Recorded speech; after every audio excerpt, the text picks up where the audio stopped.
some of the qualities of the experiences of this formula can be kind of scary for someone that's previously experienced seizures. Have you worked with people that have experienced that in the past?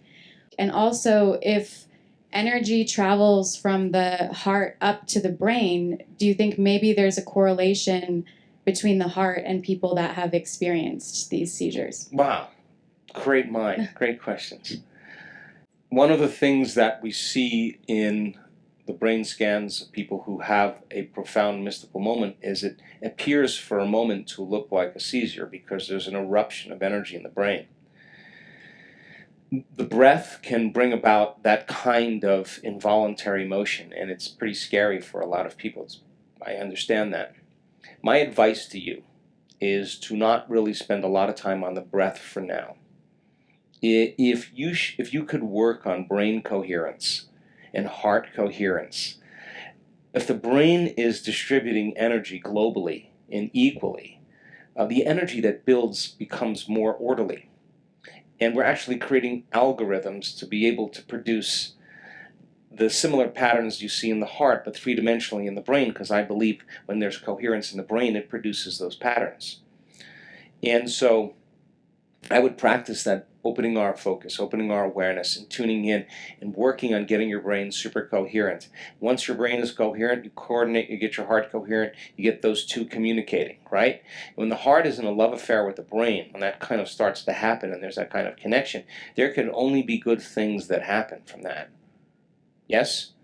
Once that occurs and you have a period of time, and I'm very methodical about this. Let's say I'm making stuff up. You get a seizure twice a month or once a month, okay? And you start, or once every 3 months. And you start doing the work. My thing would be, I would like to see if I could elongate the interval between one seizure and another seizure. It would be really cool to see if it went 6 months instead of 5 months. I have an intention now. We see that when people have an intention with what they're doing, somehow their brain goes a little bit more in the process, and their brain changes a little faster. So have the intention. Okay, I'm a scientist. It happens every month. I'm going to see if I can go 6 weeks, do exactly the same moment I was at my meditation. See if I can make that.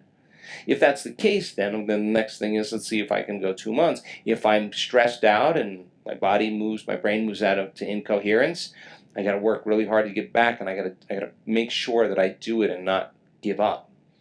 So the experiment then, if you can elongate the duration, say for 6 months or whatever, then it would be a good time to start slowly with intention and methodically drawing that energy up into your brain, and micro contractions, not big breath, slow, steady breath, and it's the muscular contraction and that subtle pumping that you're just going to just isolate those crystals and push that fluid. You're increasing what's called the intrathecal pressure. That's the pressure inside that system.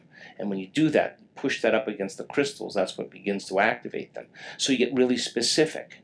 And people who do that, like that are pregnant, as an example, we tell them slow, steady breath all the way up to the top. And then it's very subtle micro contractions. It's the contractions that you're doing with just that little bit of pressure that begins to isolate the act. So you got to go slow and steady. But make sure that there's an improvement in the time that you have your seizures. So that, and a lot of times this happens for certain people. It's really funny because you look at a brain scan, and a lot of times you see an enormous amount of dissonance, really tremendous amount of disorder going on in the brain. And you think the person's doing it wrong, but in the next moment there's an incredible amount of organization, a reorderliness that takes place. They're just unhooking. They're in chaos. And their nervous system's out of order. And if they apply the formula, there's this reorganization. So people who have brain symptoms a lot of time, when they reach that point when there's that kind of dissonance, they'll have the feeling like a seizure's coming on, or they're feeling, ooh, I don't know about this. And that's because the brain's moving and changing. So you got to go slow and you got to go steady. But set an intention to see if you can lengthen the intervals by creating more brain coherence and heart coherence.